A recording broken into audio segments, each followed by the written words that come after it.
So, Dom, I'm looking at a printout of information from the derelict site register. This is available on Louth County Council's website. So, what we've done is taken some of the information and put it up here. So, can you kind of talk the viewers through this a little bit? So, we've got the sites register, the total.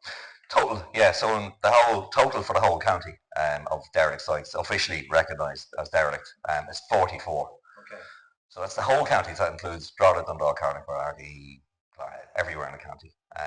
Of which Drogheda is obviously the most represented, with a total of 28.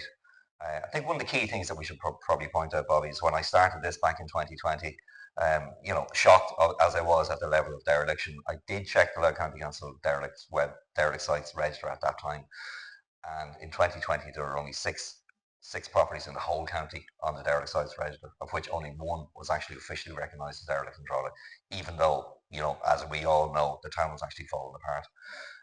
So I think it's due to increased pressure from the public. I think that has forced Louth County Council to actually take some action. And so we've actually gone from, I say, the figure of 1 in 2000 to 28, and that's as of August 2024, which is the latest figure is available on the official record.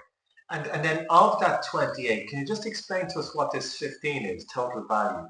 Okay, well, we spoke earlier about the Derelict Sites Act and how it works. So before you're added to the Derelict Sites Register, you're issued a Section 8 notice to say that your property is going to be listed on the site.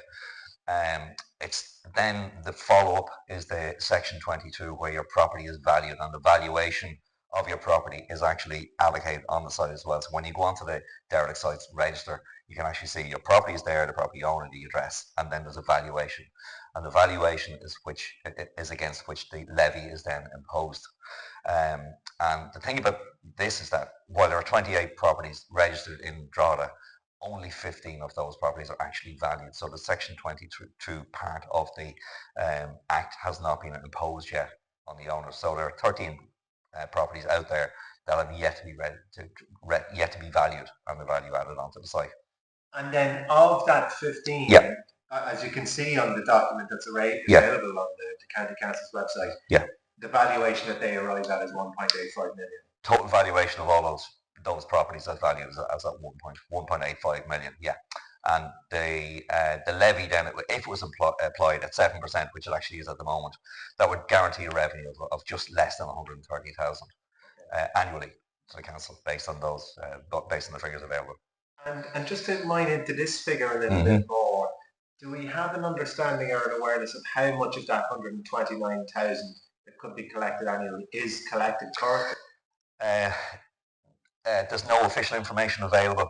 Anecdotally, and going by the experience of the local authorities all across the country, the news is probably fairly bad in terms of the actual amount of that levy that's collected on an annual basis.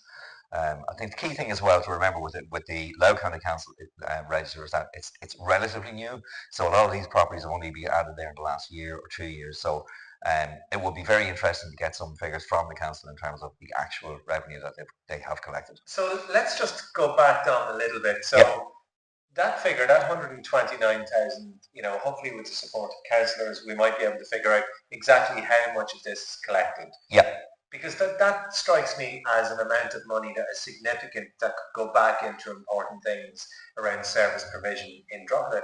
But that's only based on the 15. So there's a significant missed opportunity, because there's almost the same again, arguably, that's not being valued at all. So it's totally missing. We could nearly double this figure. Yeah. Back of a cigarette packet calculation would suggest that like if 15 are valued, 13 aren't valued, 15 are valued at 130. There's probably another 120, another 130,000 out there in levies that haven't been levied yet, have not been levied on the actual owners yet. Okay.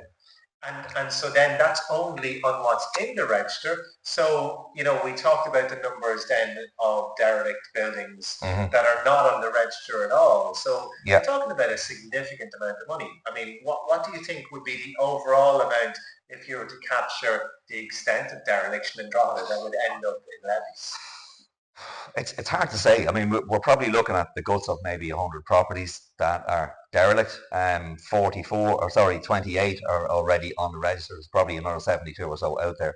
We think some of those are quite iconic and some of those are very valuable properties. So I'd say, if again, it's cigarette packet calculations, but there's probably the guts of a half a million, I would say, euro that could be collected on an annual basis. And that's maybe even being a little bit conservative.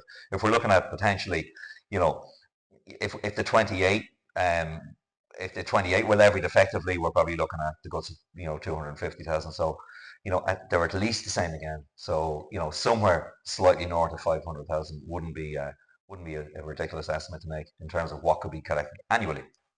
So on the upper Mm. end, half a million plus, and Mm. on the lower end, just based on what's here, a minimum of 129 going up to possibly double that. Yeah, So quarter of a million. somewhere between quarter of a million and 300,000. Which, Yeah, which yeah, when you think and talk about an awful lot of what's being said about the lack of funding, it seems that this is a really a serious missed opportunity.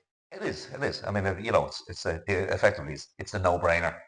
It's money that's there to be collected relatively easily, or at least the money is to be levied relatively easily. So at least it shows on the balance sheet. It shows on the council's balance sheet.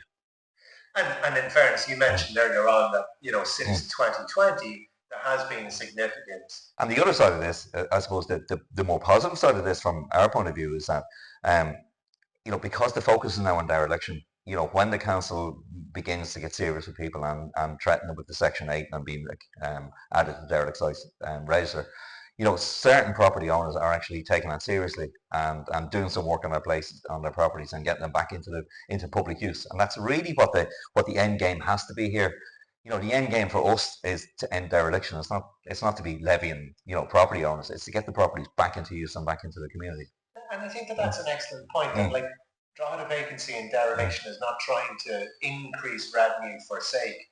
It's trying to kind of make sure that that missed Mm. opportunity in terms of the Yeah, building, yeah.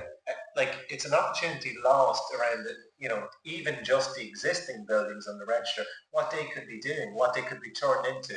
The community sector is crying out for buildings and access to premises. Hmm. And sadly, and we can see in the video, some of the buildings are in the hands of Louth County Council. It's not even just in the hands of those that are privately Yeah, owned. that's one of the ironies of the whole thing, probably, is that the council do own several properties that are clearly vacant, clearly derelict, and unfortunately they are, could be used for the public good, but unfortunately they're not at the moment. They're in a state of disrepair.